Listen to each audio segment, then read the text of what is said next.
Super Choque é um dos heróis mais legais que a gente podia assistir lá no Bom Dia e Companhia.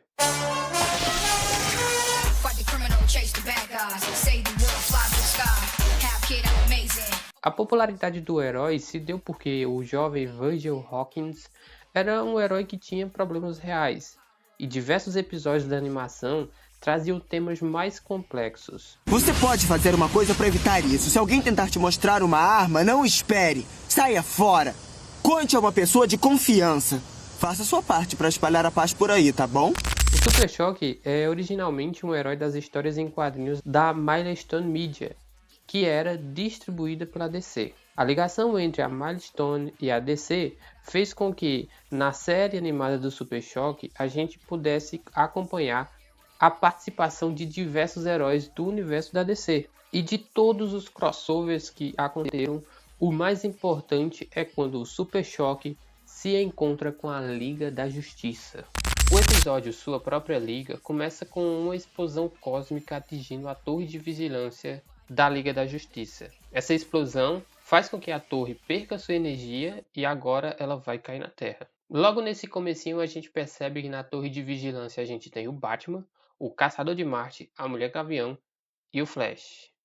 E especificamente nesse episódio a gente não vai ter a participação nem da Mulher Maravilha e nem do Superman.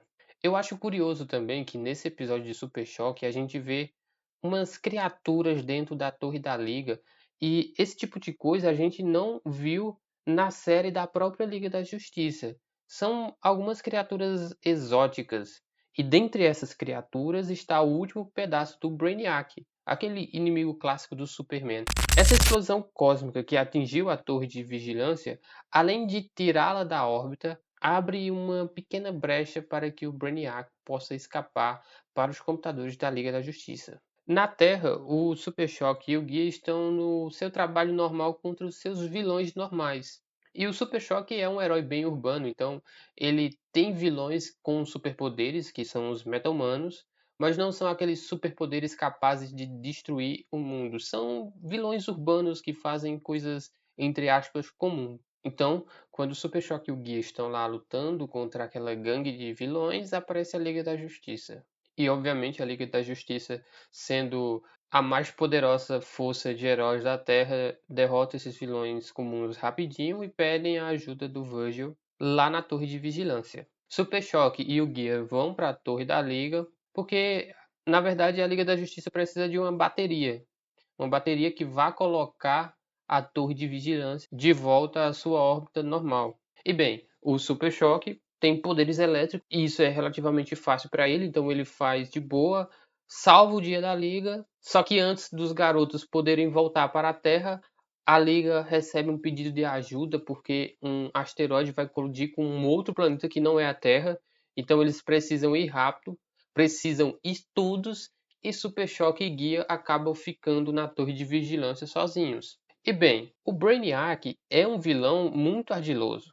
Na série animada do Superman, ele já tinha feito seus estragos. Inclusive, ele é o responsável pela destruição do povo kryptoniano. Vale lembrar que Liga da Justiça é uma continuação tanto da série animada do Batman quanto da série animada do Superman. E logo nos dois primeiros episódios da série animada do Superman, a gente descobre lá os planos de Brainiac para erradicar os kryptonianos. Basicamente, o Brainiac é uma inteligência artificial geral.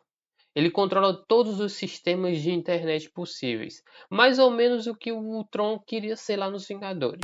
Aquela explosão que acontece lá no início do episódio deu uma brecha para aquele último fragmento do Brainiac poder escapar. E como a Liga saiu, o que impedia o Brainiac de ir para o mundo era apenas o Super Choque e o Guia.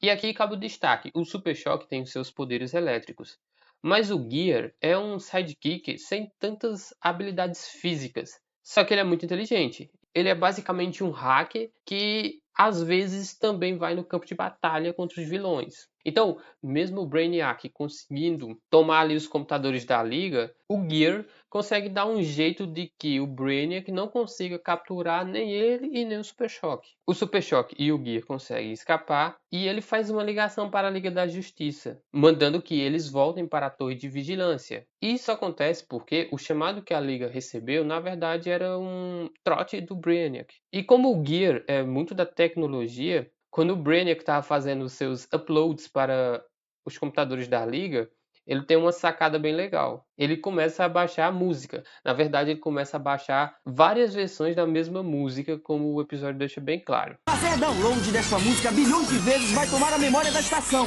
Brainiac vai dar pane, igual o meu computador quando tento fazer coisas demais com ele de uma só vez. E isso atrapalha os downloads lá do Brainiac, porque, bem, essa animação se passa lá nos anos 2000 e nos anos 2000 a gente não tinha computadores com tanta memória assim. Então, era como se você estivesse tentando baixar aí no seu computador várias coisas de uma única vez. Vai travar. E é o que acontece com o Brainiac.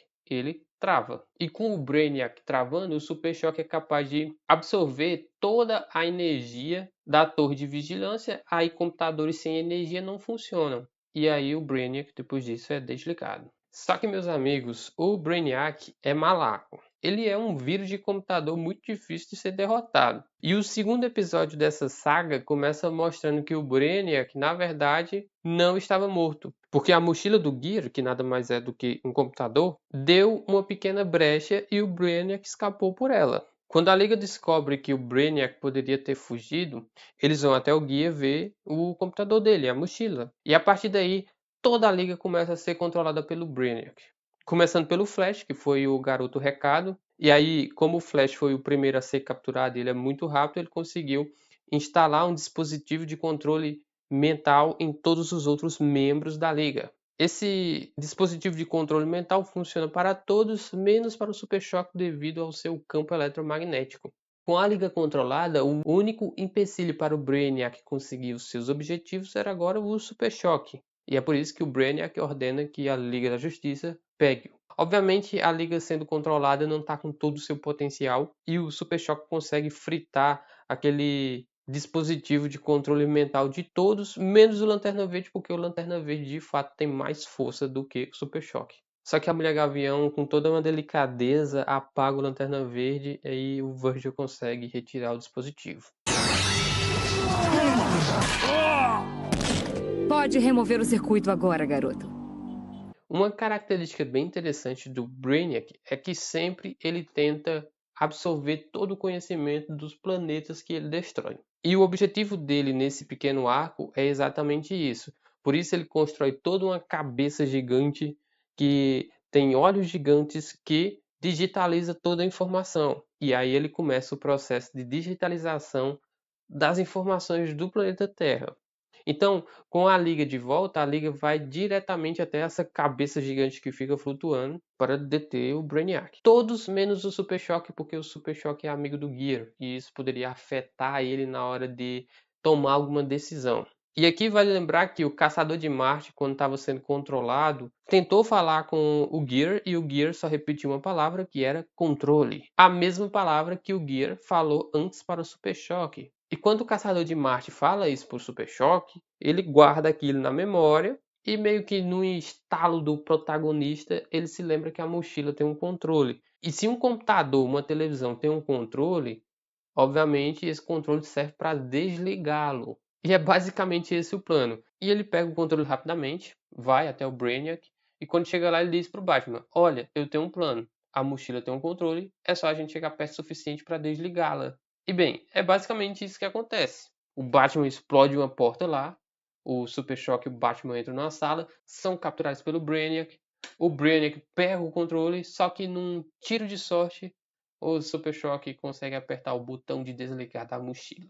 Com o computador desligado, o Brainiac fica preso. Aparentemente, o Brainiac não tinha feito seu upload para a nuvem e quando o computador desligou, ele acabou morrendo. Como o desenho do Super Choque é canônico no universo da Liga da Justiça, vide que a Liga aparece nesse episódio, mas existe um episódio de Liga da Justiça que o Super Choque aparece, Então é de se pensar que o Brainiac não foi derrotado, porque o Brainiac aparece futuramente em Liga da Justiça novamente. E bem, esse episódio ele não é o suprassumo dos roteiros, mas é muito nostálgico poder ver tanto o Super Choque quanto a Liga da Justiça e ainda mais os dois trabalhando juntos. E quando eu peguei aqui para assistir o Super Choque, eu me relembrei de episódios que são tecnicamente melhores do que esse, que são episódios que fizeram com que o Super Choque fosse um desenho muito popular no Brasil. O Super Choque é bastante admirado pela sua personalidade carismática.